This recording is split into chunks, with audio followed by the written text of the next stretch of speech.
This is The Light Inside. I'm Jeffrey Besecker, Coherence. Today we're exploring why it matters so deeply in the context of dissociative identity disorder, especially when coherence protects survival, but can also quietly prevent integration when pacing and capacity aren't honored. In this segment, we're focusing on why sequencing, not insight alone, shapes outcomes, and how somatic signals must inform narrative interpretation if dissociation is going to soften rather than sealing. I'm joined by Mike Cuevas, who brings grounded lived experience with DID and a powerful lens on how dissociation functions as an adaptive survival response, one that deserves respect, not reduction or stigma. If you work clinically with dissociation, trauma, or identity fragmentation, this conversation offers a vital reframe. Coherence isn't the goal, it's the embodiment within the process. Find out how the process unfolds in practice when we return to the light inside.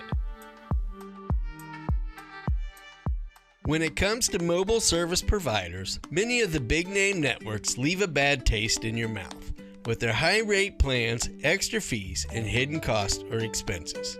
Mint Mobile is a new flavor of mobile network service, sharing all the same reliable features of the big-name brands, yet at a fraction of the cost. I recently made the change to Mint Mobile, and I can't believe the monthly savings, allowing me to put more money in my pocket for all of the things which truly light me up inside.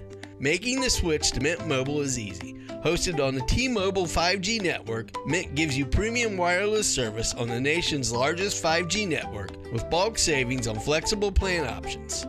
Mint offers 3, 6, and 12-month plans, and the more months you buy, the more you save. Plus, you can keep your current number or change to a new one if you like, and all of your contacts, apps, and photos will seamlessly and effortlessly follow you to your new low-cost Mint provider. Did I mention the best part? You keep more money in your pocket, and with Mint's referral plan, you can rescue more friends from big wireless bills while earning up to $90 for each referral. Today, we shed light on the lived experience that is dissociative identity disorder, or DID, a trauma-linked dissociative adaptation that reorganizes memory, identity, and self-experience, one that is frequently missed or misformulated in clinical assessment. This episode doesn't rush to explain or fix. Instead, it slows down to honor what dissociation protected and what it now asks to be gently integrated through 3 core threads: coherence over control, pacing over pressure, and capacity over performance. We explore how clarity emerges not from forcing unity, but from respecting the nervous system's timing. Joining us is Mike Cuevas, who shares his personal journey of living with DID, the confusion, the fear, and the gradual discovery that integration is not erasure, but relationship.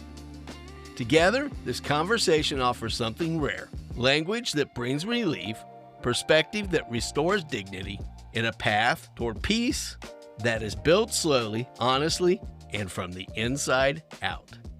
Mike, thanks for joining us today. How are you? I'm doing good. Jeffrey, how are you doing today? Fantastic.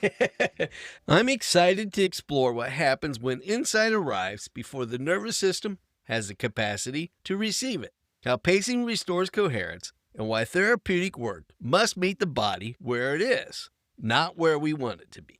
So, Mike, thank you for joining us. We greatly appreciate your willingness to explore your lived experience with DID with us.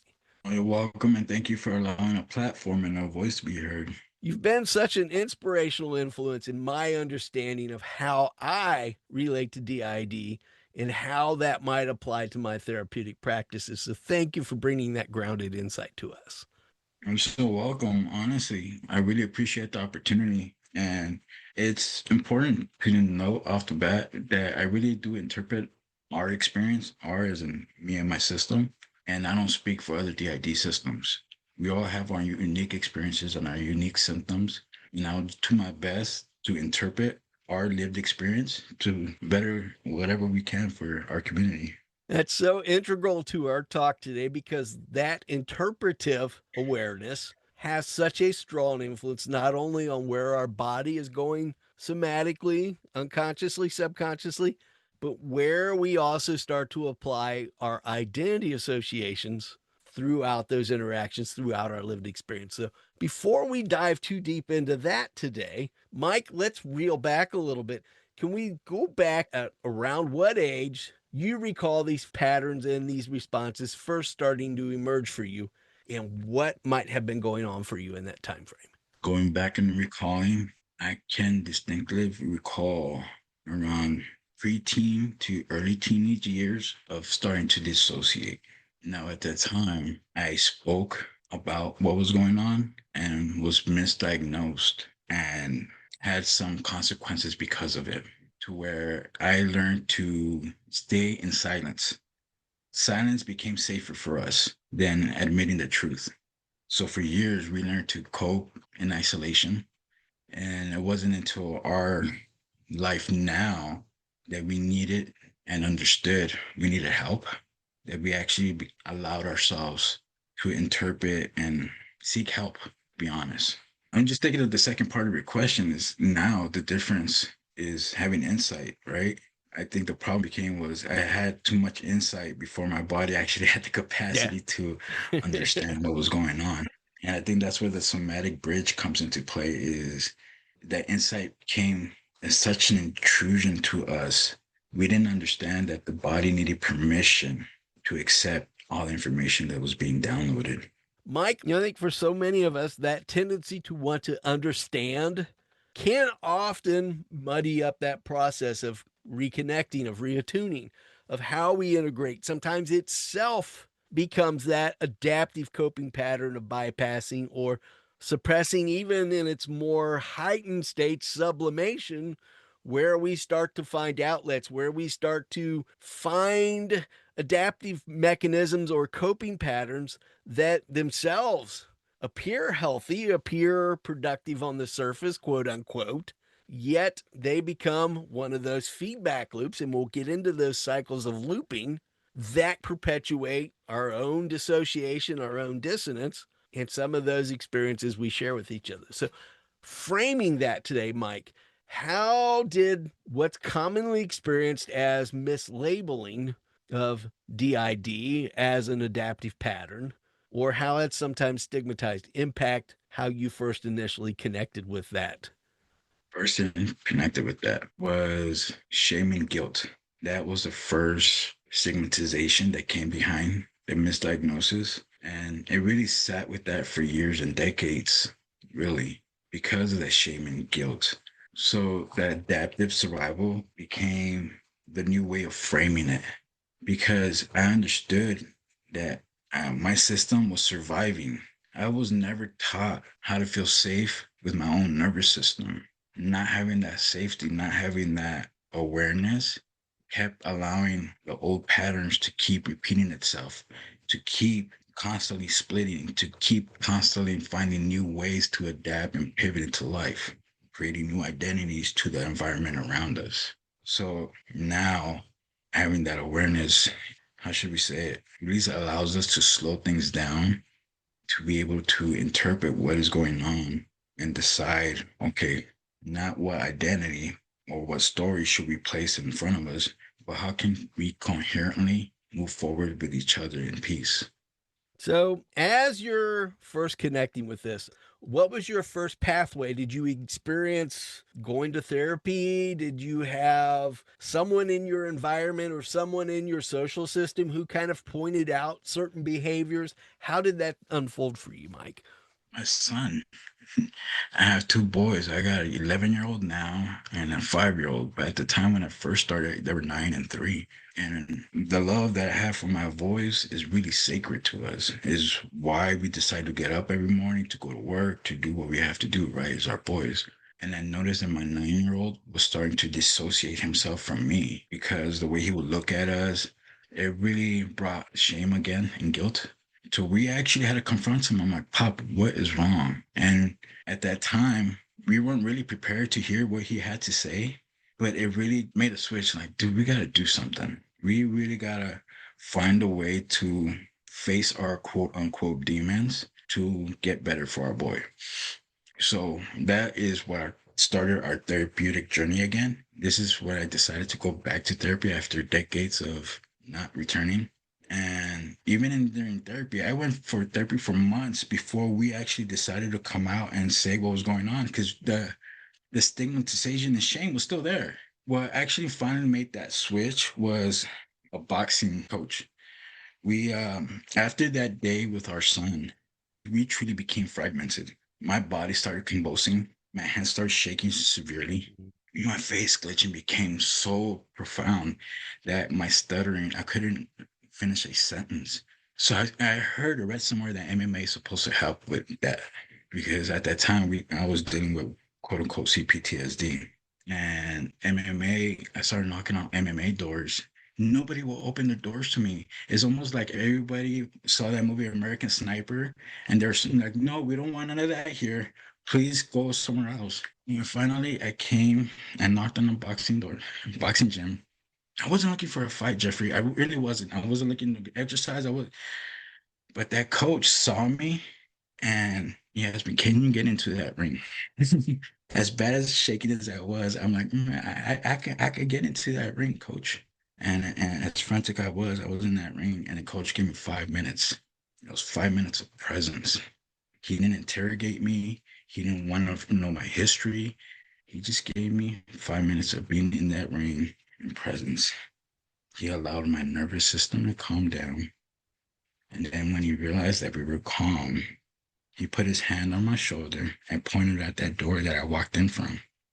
And he said, Mike, the man walking out that door is stronger than the man that walked in. Not because he changed, because you stayed. That made such a profound impact on us and our nervous system.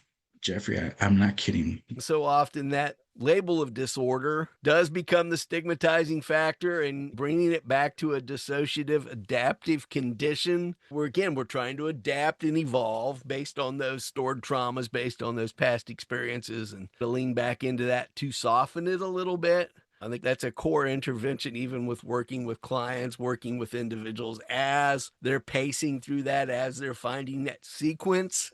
I'm introducing some of the clinical words and frameworks there, that it's a little more accessible. We didn't have the capacity, or as a person experiencing that identity dissociative outcome, that adaptive characteristic, have that full capacity to just move along and manage it, to kind of find that space. So it's going back to that sequence and pace of rediscovering that, of reintegrating those experiences, of finding that resolution to the things that were the triggers or the underlying causal patterns, and then bringing that back into who and what we are and how we evolve forward. Our next therapy session, they were ready to come out. I was talking to my therapist, and one of these guys just put his hand on. I'm talking, my hand's going, oh, all right, man. All right, the cat's out of the bag now, man. We got to tell her what's going on. Mike, as No, you've no, you're good. traveled through your awareness of DID, have you come into contact at all with the concept of visceral trauma? It's where Visceral basically trauma. our No, sensory that's overload is driving the traumatic response. It's fairly prevalent in PTSD situations, or inherently in adaptive coping patterns where PTSD symptoms present themselves. Some of those triggers, some of those feedback loops and responses. no, but I promise to look into it, especially because I love learning and knowledge is power. So Um, let's hold that just for a minute and look at that idea that inherently at its core, it's driven by sensory overload and rupture and repair loops in our ability to hold capacity. To me, it's interesting to see how reconnecting with something as visceral as boxing created such a viable outlet for you. It created an environment where it was okay to express that somatic response. Can you relate from that point how you might have connected with the boxing and where that created value and meaning for you in reconnecting with some of those experiences? Connected in a value. Connection came from understanding, honestly, Yeah. because once we did find out we were a system and dissociation was a symptom, we started to recall back memories from our past. And one distinctive memory was panic attacks. especially because I used to get them a lot. I was a traveling salesman, so I used to be stuck in the car all the time. Yes. So I had my fingers on the steering wheel, and I remember holding onto that steering wheel for dear life, like my life depending on it. If I let go of that steering wheel, I was gonna die. Car was small, so for whatever reason, a part of us, our protector, turned on music, some rock music, and we had to mute that switch to have enough energy to get out of that parking lot and to proceed with the daily task. Now, what I didn't know at that time was that it's almost like when, Pulp Fiction, when Yes. Uma Thurman is dying of overdose and John Travolta comes in with the adrenaline shot to revive her, it's almost that panic attack was us as Uma Thurman. And then our protector came in with the adrenaline shot, which really was anger, was strength, that rock music, and he just jolted it in front of us. What boxing did was to allow and connect it to our protector, to our aggressors, to our other parts of us that were able to stabilize our system at that time. Now, when we actually look back on that moment, it allowed for integration to regulate our nervous system. And that's what I love about that moment is really was the foundation of what we came to understand that he provided safety for us during that time where we had the capacity for it. Like I said, we had insight. We had the knowledge of what happened to us. We just didn't have the ability to stay safe in our nervous system.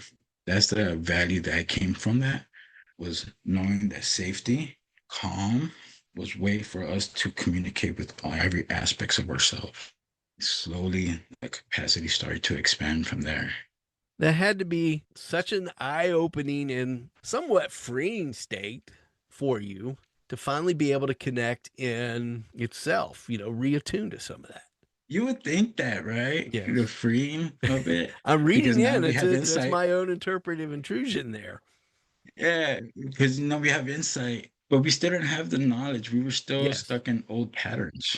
So even though we had that insight, we were something that I think we came across before in our talks before we actually recorded was we were never actually taught how to feel safe in our own nervous system. It wasn't taught with our culture. It wasn't taught in schools. It took a boxing coach to teach Yes. me that. And I was 40 years old by the time I actually learned how it's okay to feel safe in your nervous system. Yes. So, as that insight became an understanding, we started to ask ourselves what happened to us. Because prior to that boxing moment, we were still walking around with shame and guilt. What's wrong with us? What's wrong with us? What's wrong with me? And when that moment happened, we started to ask ourselves, okay, what happened to us? So we can actually stay in that moment and be able to process it. And that's the learning that we had to do. That double loop came around Yes. because we now have new predictable patterns that our nervous systems can learn, that our identities can no longer have to. Because something that we learned is that identities became a shortcut for us to process our environment. It became a way to, okay, I don't want to do everything all at once. Let me just deal with this and focus on this right now. Whereas in that awareness and over time and that capacity being able to expand, we've been able to slow things down using B.A.R to actually be able to process what's going on. That's awesome. That's such an integral role. And I think that co regulation, for one, you're learning to model those connections. You're learning to pace your exposure to the triggers, to the underlying patterns, to those things that are disintegrated unconsciously, subconsciously, to bring them back in your awareness, to have that frame of here is the sequence of when I experience this. As I adapt to that exposure, I expand that window of tolerance. I reconnect. I learn when I withdraw or when I disconnect, when I might lean in and project or defend, when I'm completely tuning out. And especially, I think to our conversation, when that dissociation and that dissonance starts to become that core disconnect, where you do fragment, where the identity does split, where the compartmentalizations start to prioritize and what starts coming forward. So I think that's integral to our conversation. I want to hang with that idea of somatic attunement, sensory perception. how you have learned, and we'll get into this a little deeper, to tune into those things and connect when that might signal you are starting to migrate toward that dissociation, or when those triggers are coming up and you're starting to react and respond. So I think that's integral to our overall conversation, and how you might have previously approached that or experienced that, and how now you are evolving and learning to reintegrate that and reprocess those experiences. And I think that's integral because that's the biggest change, the differential, because I was living in reaction. I really was reacting to everything, overreactions, underreacting, numbing out, Yes. withdrawing, like you said, knowing that. And now having the ability to actually interpret and slow things down. Okay, my body's feeling this. Is it okay if I introduce the acronym BAR? Are Yes, you let's familiar introduce with that. BAR? I want to get your framing on that. So give me an introduction and we'll introduce it. And I'm sure I'm very systems oriented, so I'll be able to adapt that and bring it into the conversation. BAR is basically B.A.R, right? Yes. Where you take a deep breath, you pause, you become aware, and you acknowledge which part of us actually got triggered or which one of us is getting triggered. Because something we realize is not all of us have the same emotions or same expressions to what is present Yes. going on. So some of us get triggered while other ones don't really give a fuck. So the ones that do get triggered, we make aware, breathe, we acknowledge. And once we acknowledge what part of us actually got triggered, we reframe the Awesome. situation. In other words, like, okay, we understand you're triggered. We are in control. We have the capability to understand and process what's going on. Let's stay present. And that usually calms us down. Like you can see, I'm not glitching as much right now. So bar really does help us. So, how do you relate that then and make that bridge to the double loop learning, first and foremost, and then also hold both of those loops? Because, from what I understand how I frame double loop learning, we're looking at one feedback loop and also comparing or integrating another. So, how do we hold that sensory trigger and then also hold the loop or the feedbacks that are going on somatically, going on with your narrative or your identity constructs? So, first, let's define before we move to bar, if we can, Mike. Let's look at how DID, dissociative identity disorder, as it's commonly labeled, hinges on the surfacing of distinct identity states. So often we look at that idea of a core self, yet that core self contains various personas, subpersonas, and roles. We all have roles we play. You're a dad, you have a work career, you have, you're a brother to a family member, you are a member of society in some way, a lot of times, a citizen as a role. So, how would you relate to that idea of the distinct identity states? And I know you frequently talk to how those states can become fragmented or disintegrated and compartmentalized. It's pretty conceptually broad. Disintegrate. Can I clean that up for you? No, you're good. You're good. Because the compartmentalizing, honestly, that's what arrives early in our system, right? Is being able to Yes. compartmentalize. That's where we learn how to put on our mask. That's how we develop our mask. I really didn't understand the first part of your question because I guess I just dissociated to where our committee's at right now. So you gotta forgive me for that, Jeffrey. It is not. It's actually being narrowing and being more specific for the reason that that bridge from bar to doing the expanding work, we become aware and tuned to our triggering parts. Yes. So that means we are able and have the ability to slow things down. Right. Once we're able to do that, coherence steps up. Connection comes in with the story to kind of steady the nervous system. That's like going back to load management or load signaling, right? Yes. Creating options, the double loop learning.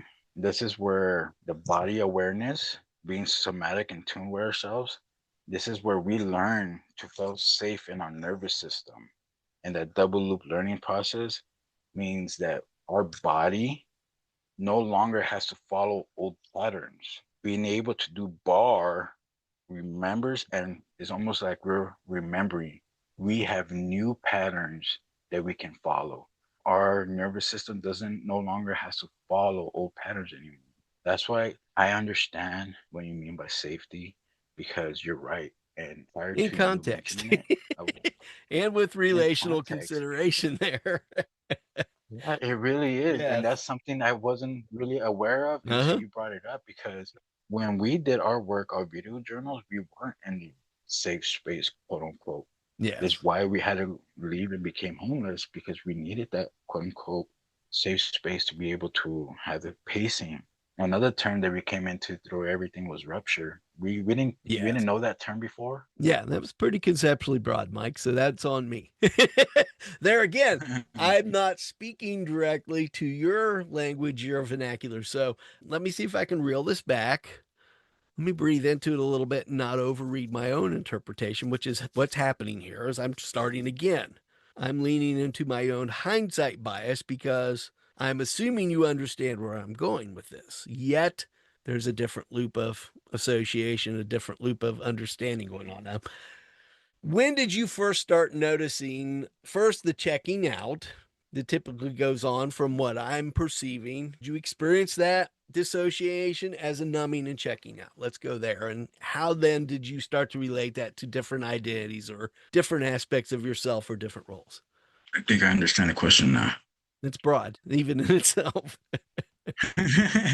No, I think that's because what the link that I couldn't, or the bridge that I couldn't make, was somatic work.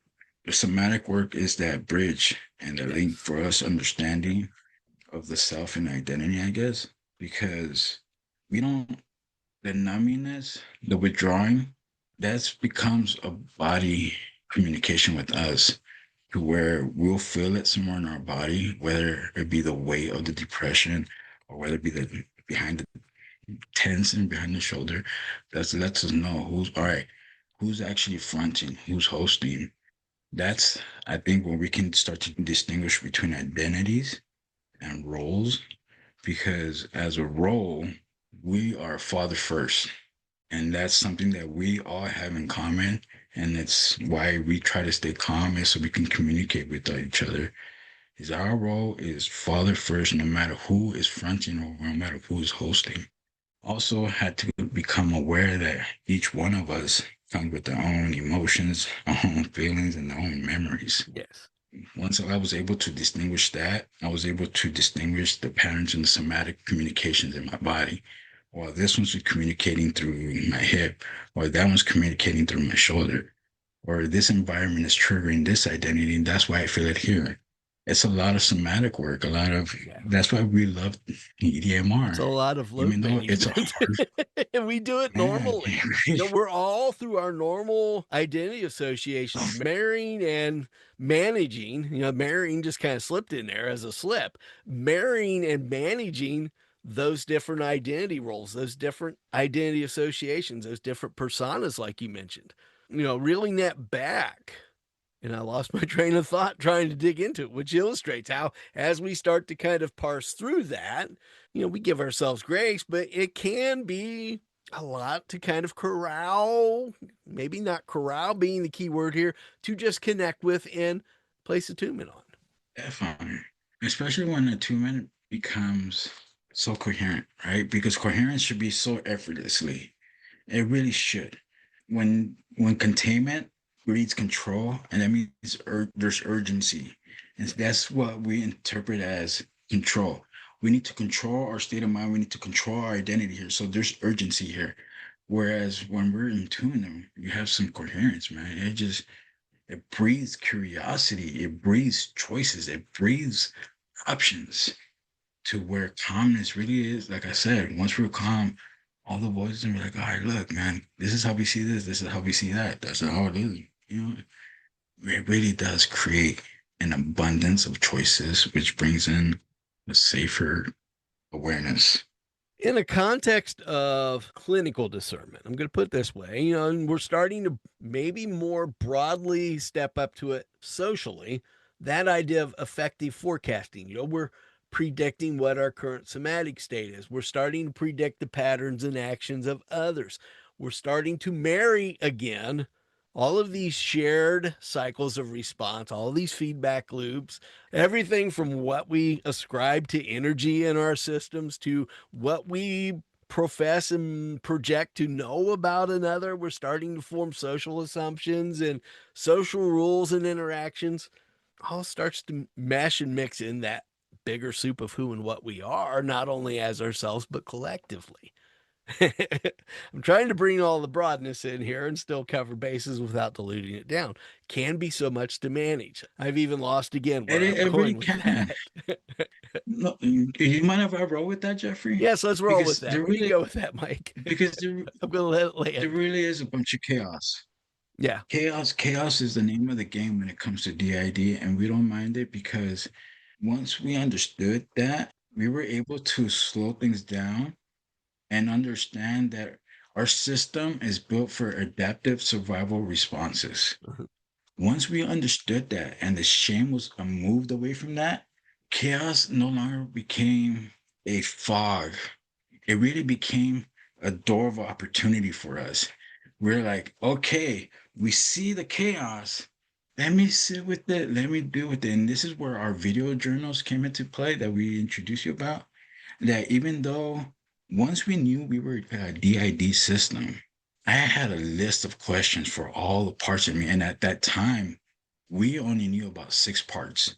Yes. So we had a list of questions for all 6 parts. And I locked in myself in the room every day for 1 hour into the laptop, asking ourselves these questions.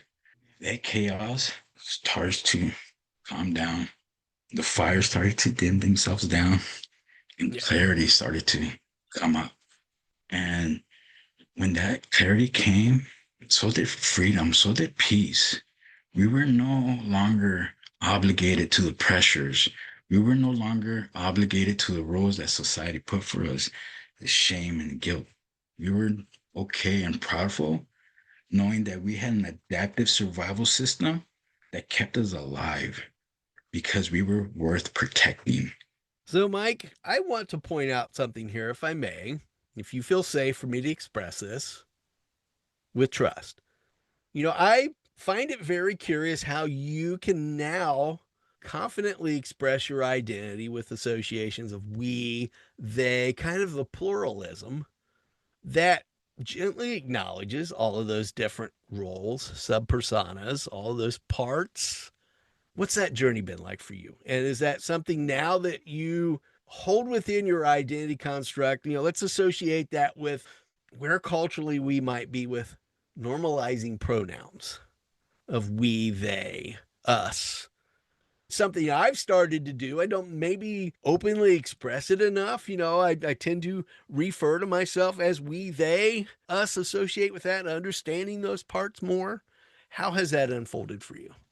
Unfolded as pride. I became prideful of what we have. I understood that what we have is truly a superpower that we can tap into at any time.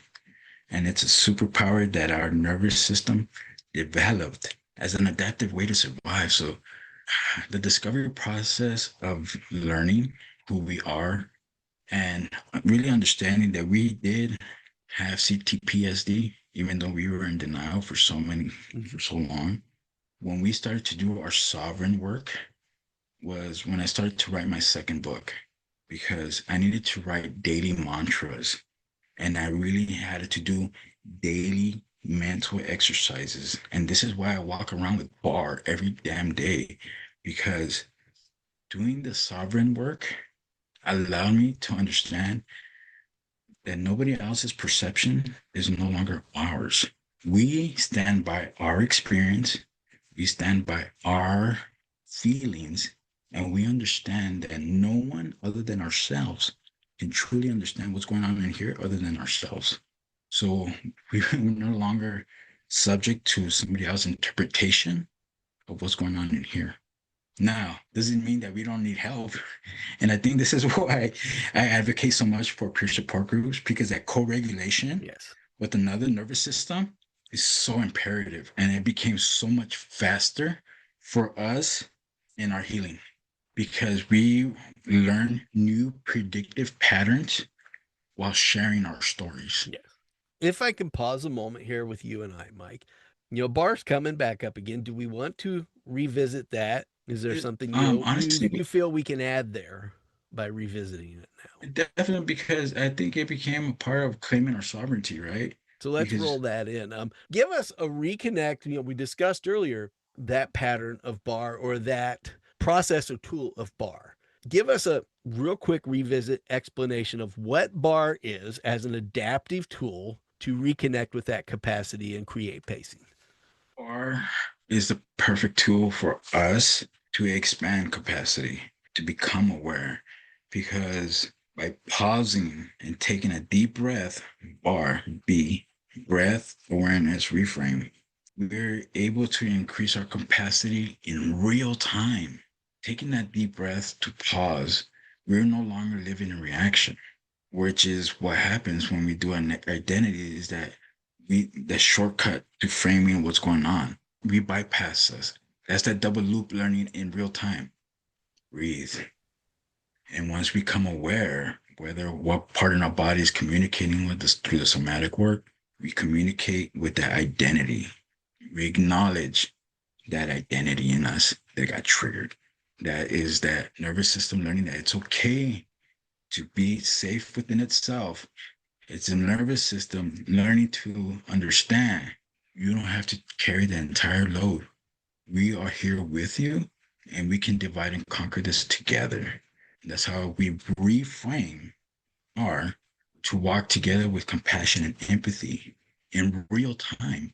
So, as you frame that with your tendency or strategy, the pattern of dissociation, when you start to feel overloaded, how do you feel that recentering and that recontacting, it's all about exposure and contact with that overload? How does that tend to unfold for you? And where have you found it most meaningful to utilize that as that reentry point?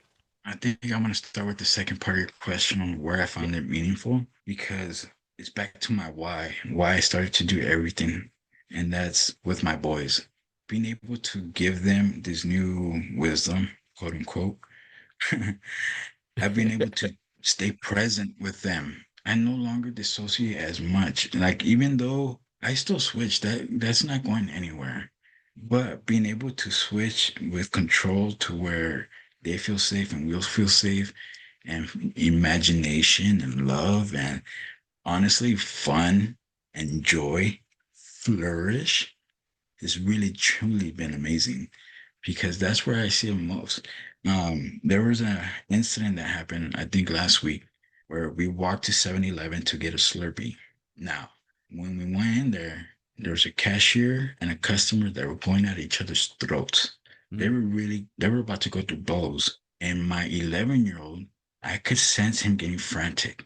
And the somatic work let me know, hey, something's going on here. I took a deep breath. I noticed my son. I acknowledged what's going on with us. And I'm like, Pop, that doesn't concern you. Stay with me. Stay in this calmness. I got you, homie. Ain't nothing gonna happen to you. At the same time, I had a 5-year-old who's the complete opposite. And was just like, hey, what's going on over there? That's, and I had to kind of hold him on a leash. But this was our work in real time. And that's the value, and that's the difference. Whereas in before, I probably would have been frantic. I probably would have been alongside my 11-year-old. Let's hurry up and out of there. You don't have to do that no more. We can stay present. We can process what's going on. Now, I say that because that was the good day. We all have our bad days too. And there's days where I don't want to do the mental exercises. And that's when my glitching and my face glitching really becomes at the forefront. And that's when I have my 5-year-old remind me, hey, Dad, you're glitching again. But it also reminds me to do my mental exercises, you know? To me, that speaks so much to risk variables. We all have risk variables, that ability to handle loaded capacity, and how preconditional priors, all of those situations, all those past experiences influence that interaction. Again, not to find means to guilt or shame, not to find means to kind of restrict that. The ultimate goal is to tune into where our present state of capacity and awareness is, and realize when we're floating a little bit out of that window, it's a very floaty thing. Sometimes it's a very sudden thing.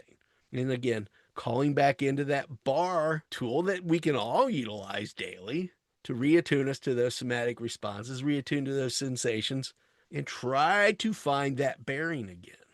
Bearing again. I love that because it does bring us back to the presence, right? Yes. I mean, one thing I love about life is it really is a blessing. I mean, it really is. Like we talked about earlier, there's always so much chaos going on inside of us. Yes. There's could be, you know, so We much mentioned chaos. that double loop learning, and so often it's more than multiplicity of double loop. There are an endless amount of feedback loops we can interact with in any given instance. That itself can become a very overwhelming concept, thought, somatic experience to hold. I gotta ask you, Jeffrey, holding. A lot of our work right now is currently learning how to hold within Yes. those experiences, how to not only hold it, to accept it, and not put self blame, like, right? Pause and be with. We put so much motivation so often in certain circumstances. I'm trying to back myself out of becoming loaded, even in how I'm expressing that. We don't allow ourselves that grace to just pause and be with, to be present. I'm curious. Have you seen the video of TED Talk with the difference between sympathy and empathy? I have, but let's keep that fresh and bring your experience here and convey how that's created meaning for you for our audience. Because empathy allowed compassion, having that insight of, okay, what happened to us? Going back to the video journals, we started reliving those traumatic experiences, remembering came back to us that we didn't always remember. So there was a lot of shame, guilt. Whereas in empathy started to arrive towards ourselves and our past experiences and our parts. Then when empathy truly arrived, calmness arrived. And it wasn't until empathy truly arrived in the safety that we learned that timing and pacing was okay. That's why I asked you, how do you know when you hold with yourself? I think when you're holding and accepting, that's when you have the capacity to move forward. That's when you know timing is okay for insight to arrive. Because now we have curious, we have, okay, if that happened to us, and okay, that happened to us, what else did I experience that I can live with? What else did I experience that I know that we lived through? It made me stronger because I'm still here today. So let's step that back, if we might, here, Mike, to our three top takeaways today. Let's look at that idea of containment and how that precedes change, not as containment as holding or controlling. We often think of containment as holding and controlling. Yet at an adaptive level, containment is not avoidance, it's not deflection, it's not that urge to project. It's establishing that relational and somatic connection to create the conditions that make exposure informative rather than overwhelming and allowing it to become adaptive or transformative. I love when you have the perfect words to interpret what I have to say. You know what? The interesting thing is that's so often we look at, again, I was setting up that experience. And when you break down the core patterns, now I'm just relating to how you're experiencing it. I don't have the perfect words, I have an aligned and attuned awareness. I'm starting now to reflect how you're holding that and honoring that space with how I'm relating to it. I'm sensing your attunement and your trust. So now I'm just merely sharing that as feedback. It becomes another double loop learning experience. Let's bring that back just a step here and re-relating. How do you define a double loop learning system from what you've gathered and learned in your experience? And how does that relate here? Loop learning and awareness allows me to hold capacity to expand my insight. I love that. And that's what our work is on. I'm going to reiterate adaptive containment, which is both our personal experience, both holding that container of relationship together. We're in kind of a theoretic box or room together here, and we're trying to adapt together to share that experience and move into a pattern that we're not avoiding, we're not suppressing, we're not hopefully trying to project too much, although we will inherently project our past experience with present perception. Hopefully, we do that in a more, again, attuned, adaptive manner. Why that matters. Sequencing shapes outcome. If we can hold that container or room, that box, so often we struggle with that idea of being boxed in, yet we're all kind of sharing a much broader room or box of existence. Going real conceptually broad there. Why sequencing shapes outcomes? Because it influences how we can relate to that container. The pacing determines whether exposure expands capacity or whether it hardens into defensive coherence and identity structure in any way. That becomes very broad. How then do we start to relate becomes a part of how we're associating our identity, who we are in this moment, how we relate to this moment, how we believe we're representing who and what we are. This is Yeah. very broad and I'm leaving Where's you that? hanging. No, I'm trying I not to know. I interpret really. too much beyond that. How would you associate with how that influences how your experience of DID surfaces and how you then start to relate to your various parts? I honor them, and that's why I love when you said honor. Is something that's honor is something that really, as a society, I don't hear too much anymore. We do Yeah. honor our parts. We do walk in alignment with them. I think that's why the state of mind is key, is the hidden factor as to what progress is even available. I've tried not to get stuck in the whole containership of it Mm-hmm. because contain, right? I love how we're holding space. For us, it's always about having options and having choices. So right now, having to explain containment is I don't know what part of us just locked into that probably got in defensive mode, that put it on guard mode. Now I'm really trying to do some internal work and be like, Yeah. they're not containing us. He just wants to explain containment. Now, there it's the labeling. How do we allow that to become adaptive coherence rather than a restrictive or repressive coherence? As long as we are being open and trusting, as long as we are showing that empathy and capacity, hopefully we're modeling that we don't have ill intent. We're not being harsh. We're not being harmful. We don't seek to demoralize you. Hopefully, we're not seeking to pigeonhole and stigmatize you. Invariably, that's a very subtle, nuanced context because just the relational values, certain words, certain interpretations themselves can become triggering even though we're well meaning. No, Stigmatization is very nuanced. and I think because we do have this level of respect, there is this trust and there's the safe factor that we are able to communicate what's going on in real time with you. Yes. Um, so that's why I love this back and forth and recall and going back, slowing things down. Um, and we do understand that you're not trying to be dismissive. You're not intentionally doing anything, and that's what makes it okay. That's a safe space, right? That's why we talked about this earlier, you and I, about the state of mind that the clinician is in Mm-hmm. really determines the pacing and the capacity us as patients can have before we even walk into the room. Yes. The clinician's nervous system really determines how we are going to react in real time before we even walk through that door, before we even get to that container. So having control of your state of mind as a practitioner helps us. And I just want to throw that out there. Thank you. Thank you. Thank you from the bottom of my heart. So, tying that in, if I might here, let me relate to that a little bit.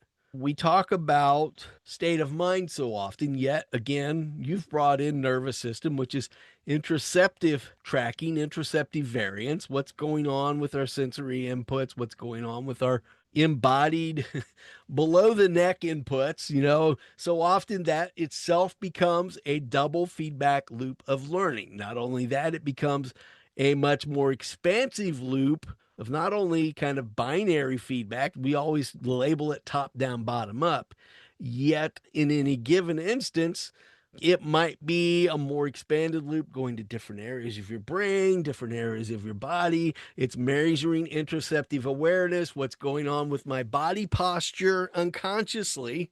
You don't always sense consciously with kind of a narrative and meaning when you're tensing up. Usually that happens an instant after it happens, even when it happens. You don't have that full present attunement.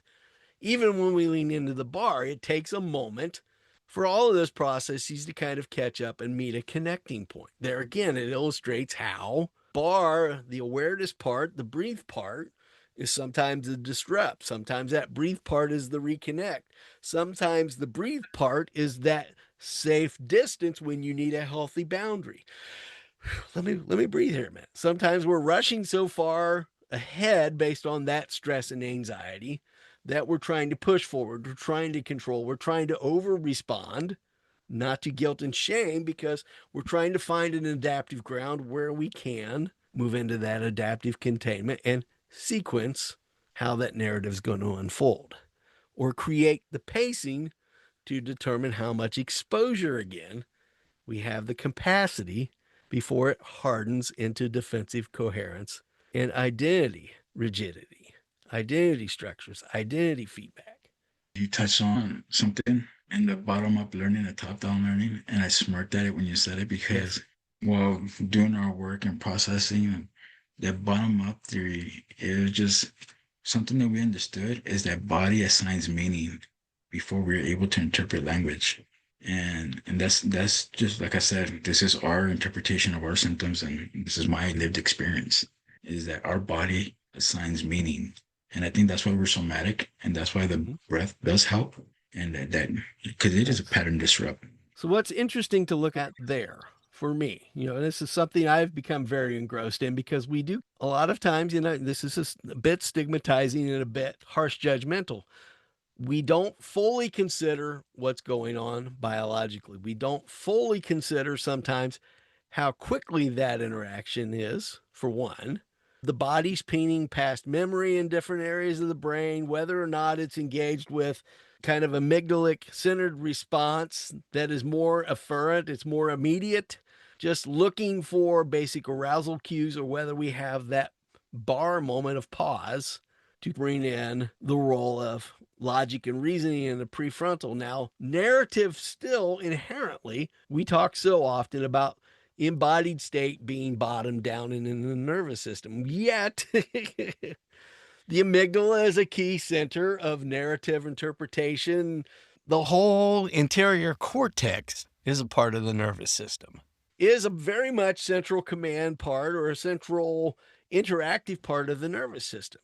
That's happening so rapid fire that we struggle to pinpoint it. And that's part of our defensive control, is trying to define exactly when, where, and why it's happening and what sequence, where it's coherent, when it's incoherent. So, what do we start to do? From my perspective, we're already starting to create a subconscious script or narrative that kind of pins it in and illustrates, well, it's only in the body. Well, isn't the head a part of the body? Why do we start to create this narrative now that we're dissociated between the head and the body itself? How would you relate to that? There's a mild form of quote unquote dissociation based in dissonance or discomfort with that idea or with the experience itself, that we start to create this narrative now. Just in looking at the body process, not even how we're bringing in the identity association, even though the two are inherently tied. Because, like I said, the body does create meaning, right? So the first one that does create meaning, the first thing we switch into is the why. Yes. Why are we? Why is this going on? Why are we switching into this when having that higher arousal, man, narrowing down to our identity really became so. That's what became a stress factor to us. That's when we realized that pressure. Uh-huh. That's when we realized that anxiety started to live in our chest. Is that high arousal, and that still comes up and that shows up in our chest, and that's how we get in sentiment, and that's how we're able to slow down the attributions that we're actually interpreting what's going on, slowing down. And once we're able to slow down, instead of asking why, Yes. where are we? What story can we go on? And that I think that's a difference. Yes. In your studies, in your therapy work, have you come into contact with the concept of self sealing as an adaptive dissociation, self sealing? No, and probably because our therapist is very well aware of a certain part of us Yes. that if you put ceiling, or that's probably why containment was such a self-defensive mechanism, is that that there should never be a ceiling capacity for us. So that's probably why Shad brought it up. But if you want to explain it to us, we're open to Sure. it. Relying on your experience, put on your own bias spin on it, which is inherently adaptive. How that connects to containment. When we think of a container that's sealing, what's it doing?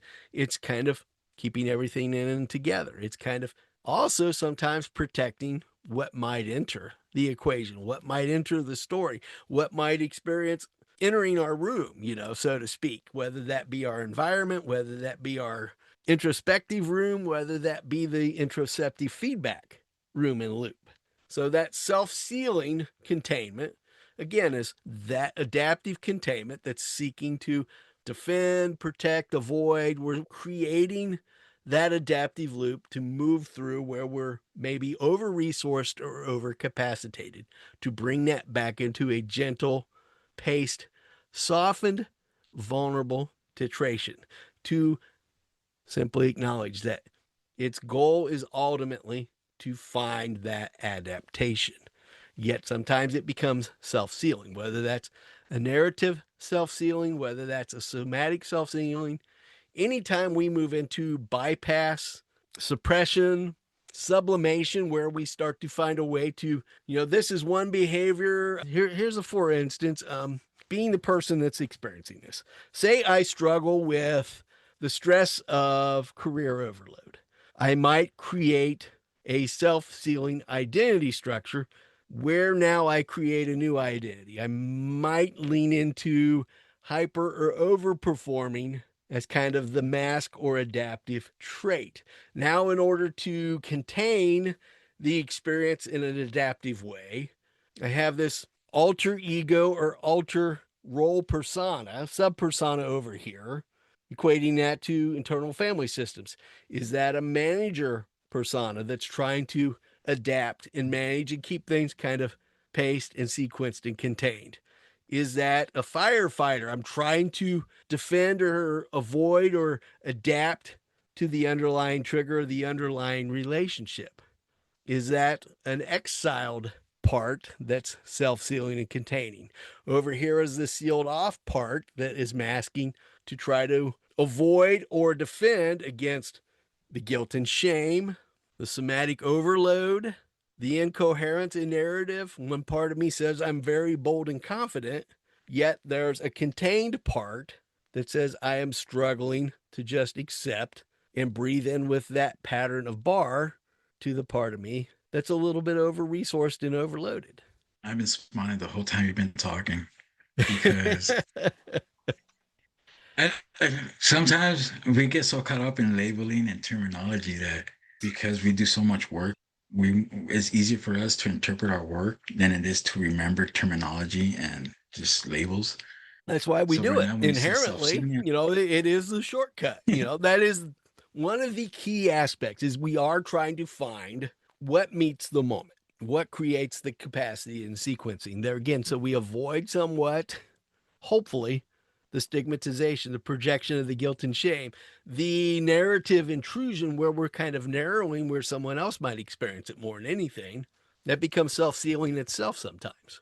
It's based on my interpretive biases.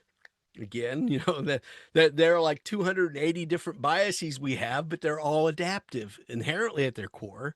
We can label them, we can utilize them. Recognizing them is probably a more adaptive goal than saying, yes, let's eliminate all of them, because inherently they're all a part of that adaptive containment. that's why when you said it, I smiled because Because we we're we allowed, so we're allowing ourselves. We're we're soft. allowed, man. I love it. Our work. So we have going back to my second book when I was trying to I shouldn't say heal, repair because they're just living with CPTSD. Sometimes it's great, sometimes it's not. But that sovereignty is really key for us. So with that self-sealing, now that I've learned through you, is we have what we call our internal truth. And we walk around, so to speak, like it was the Ten Commandments. Is we have done so much work within ourselves that it is like a post-it note pinned in the back of our head.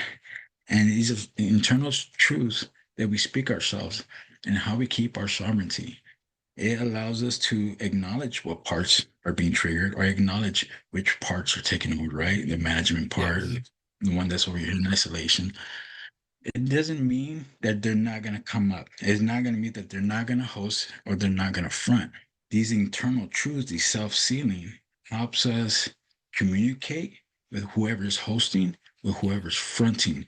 Because even though I might be here later on during the day, I might be in back of the fucking room, sorry, Yeah. and not have control over exact my language. Let's But be honest with it. that If that's what's self-sealing coming up, let's hold that, it's it's not having that shame or guilt to express ourselves, to be true to ourselves. It's our self-sealing that tells us someone else's shame does not brand our soul. Somebody else's rejection did not diminish our worth. These are internal truths that we speak to ourselves, and this becomes our self-sealing to be able to walk. I shouldn't say with ourselves because we stand by who we are. Yes. We are a walking embodiment of DID. I am Mike in the community, and I have no shame for that. I live with proud because of it, and it's made me a better father because I honor that truth. Mike, I want to take a moment to just honor you with complete respect, awe, and joy, how you've been able to find that space to just hold yourself with that gentle capacity. As we wrap up here today, I want to look at that and put the bullet point in here, how that allows us to reframe stigmatized pathology with permission. Permission to just hold with capacity and attunement who and what we are and what comes up. So naming protection in that regard must being kind of a loose request there, include trajectory. Where are we traveling with this and where have we been? Otherwise, validation freezes that change. It creates that self-containment. With that in mind, Mike, I'm going to wrap up today. If you can give us a final tip on how you've learned to utilize those concepts. How do we honor how do we honor getting the words out and messing it up a little? How do we honor adaptation without reinforcing that avoidance of dissociation? By honoring that effort, sometimes, and I learned this through boxing because in boxing, our coach really taps into the different parts of us. Our fighting styles are unique. So he knows exactly who he's facing because our face changes as far as so does our fighting stance. But he names the effort. All right, you're not doing as well today. How does our weakness show? What do we do when we're weak? What do we do? So he honors the effort always, not the road. Our adaptive survival is a strength and should be honored as such. So, as we wrap up here today, Mike, and as we honor that space, we all tend throughout our experience to sometimes lean into that dissociation of numbing or tuning out, that bypassing. If you were to share with us from your experience 3 tips to recognize when that's occurring and how to resequence and repace that, what might those be? Tip number one for us would probably be in tune with the body. Your body will always let you know first. Always. That's something I truly learned is that body does attach meaning before anything processed. Number 2 is B.A.R. This really has changed my life for the better. It allows me to process everything and have compassion and empathy for myself. Number 3 is honor the work we do. The boxing lesson that coach taught me, I do walk in that every day, where the version of us that wakes up is always stronger than the version of us who fell asleep. It's not louder, it's not tougher, but it is stronger, even if we don't feel it yet. Mike, I want to thank you so much for vulnerably and very openly sharing your experience with us. I am truly honored to call you friend, and I am so proud of where you've traveled in life. I appreciate it, Jeffrey. Thank you. That means so much. I truly have a very special space in my heart for you, Mike. Thank you so much for sharing your wise insight with us today. Let's do it again soon. Yes, sir.